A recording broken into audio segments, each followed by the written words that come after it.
யோசேப்பை போல் நான் ஒழுங்கில்லையே, நோவாவை போல் நீதிமானும் இல்லையே, ஆபிரகாமை போல் விசுவாசி இல்லையே, தானியேலை போல் உம்மை வேண்டவில்லையே. நான் நானாக வந்திருக்கிறேன்,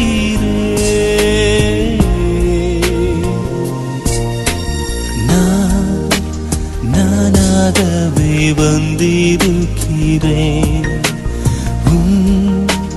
பிரசன்னத்தில் வந்து நிற்கிறேன்.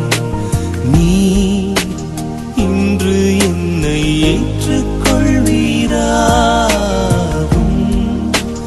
ராஜ்யத்தில் சேர்த்துக் கொள்வீரா?